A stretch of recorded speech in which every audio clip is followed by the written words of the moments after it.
આજની આપણી આ ચર્ચામાં સ્વાગત છે.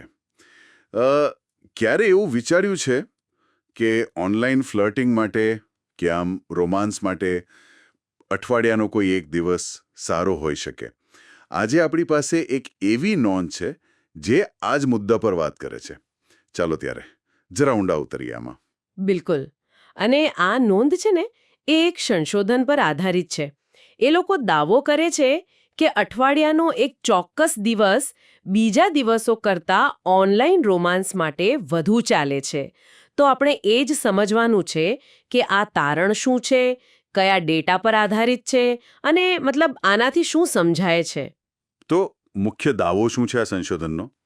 મતલબ કયો દિવસ સૌથી મહત્વનો ગણાયો છે? નોંધ કહે છે કે ગુરુવાર પુખ્ત વયના લોકો માટે ઓનલાઈન ફ્લર્ટિંગ અને રોમાન્ટિક વાતો કરવા માટે ગુરુવાર સૌથી સારો દિવસ છે.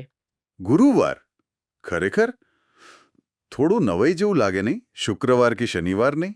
હાસ તો સામાન્ય રીતે તો આપણે વીકેન્ડનું જ વિચારીએ. તો આની પાછળનું કારણ શું? શું કહે છે સ્ત્રોતાના વિશે? જુઓ, સંશોધનકર્તાઓ એમ કહે છે કે ગુરુવારે જે ઓનલાઈન સેક્સ ચેટિંગ કે સેક્સટિંગ જેવી વસ્તુઓ થાય છે ને એ વધારે હોય છે. એમનો તર્ક એવો છે કે અઠવાડિયાની વચ્ચે આવી ઓનલાઈન વાતચીત કરવાથી આવનારા વીકેન્ડમાં ખરેખર મળવાની કે જાતીય સંબંધ બાંધવાની શક્યતા વધી જાય છે. ઓહ, એટલે?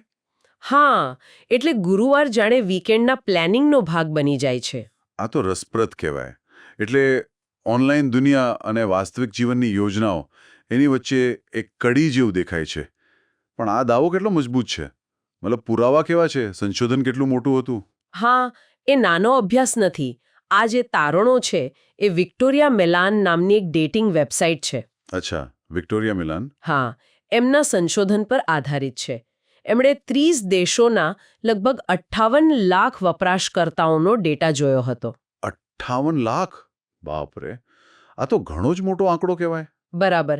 એટલે આટલા મોટા ડેટા સેટના આધારે ચોક્કસપણે આ વાતમાં વજન તો છે. તો આ ડેટા સેટ પરથી બીજું પણ કંઈક જાણવા મળ્યું હશે?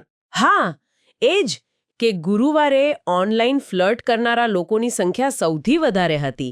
અને નોંધમાં એ પણ લખ્યું છે કે આ વેબસાઇટ જે આમ તો લગ્નેતર સંબંધો માટે વધુ જાણીતી છે, ઓહ, એના પર ગુરુવાર સૌથી વ્યસ્ત દિવસ હોય છે. એટલે પ્લેટફોર્મ કયા સંદર્ભમાં વપરાય છે એ પણ થોડું સ્પષ્ટ થાય છે.